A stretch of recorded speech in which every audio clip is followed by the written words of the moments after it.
ஓமர் ஒரு ஏழை சுரங்கத் தொழிலாளி. மனைவி சூரி, 2 குழந்தைங்களோட மண் வைக்கோல் வீட்ல வாழ்ந்தான். ஏழைதான், ஆனா அவன்கிட்ட தங்கத்தை விட பெரிய சொத்து இருந்துச்சு, நம்பிக்கை. தினமும் காலையில முழங்கால் போட்டு பிரார்த்தனை பண்ணுவான். ஆண்டவா, வாழ்க்கைக்கு, குடும்பத்துக்கு இருக்கிற கொஞ்சத்துக்கும் நன்றி.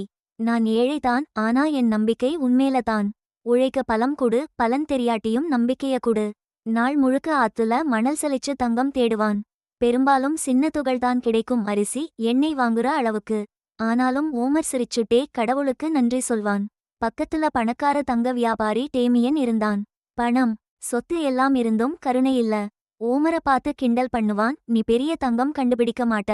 நீ ஏழையா பிறந்தவன். ஓமர் கோபப்படாம சிரிச்சுட்டு சொல்வான், கடவுளால முடியாதது எதுவும் இல்ல. நான் நம்புறேன். ஒருநாள் ராத்திரி கனவுல ஒரு ஒளிமயமான மனிதர் தோன்றினாரு. ஓமர், உன் நம்பிக்கைக்கு பரிசு கிடைக்கும். நாளைக்கு ஊர் சதுக்கத்துக்கு போய் புறாக்களுக்கு தானியம் போட்டு பிரார்த்தனை பண்ணு. காலையில எழுந்ததும் வழில ஒரு பசியான முதியவருக்கு தன்னோட சாப்பாட்ட குடுத்தான். சதுக்கத்துல புறாக்களுக்கு உணவு போட்டு பிரார்த்தனை பண்ணிட்டு ஆத்துக்கு போனான். மணல் சலிக்கும் போது ஒரு பெரிய பாறை தெரிஞ்சுது. தூக்குனா, அடில ஒரு பெரிய தங்கக்கட்டி. ஓமர் முழங்கால் போட்டு அழுதுட்டே, நன்றி ஆண்டவா நு கதறுனான்.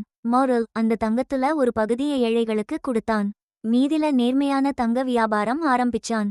எல்லா தொழிலாளிக்கும் நியாயமான விலை கொடுத்தான்.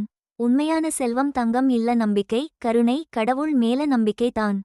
ஏழ்மையான வாழ்க்கை கூட நம்பிக்கையால பிரகாசிக்கும்.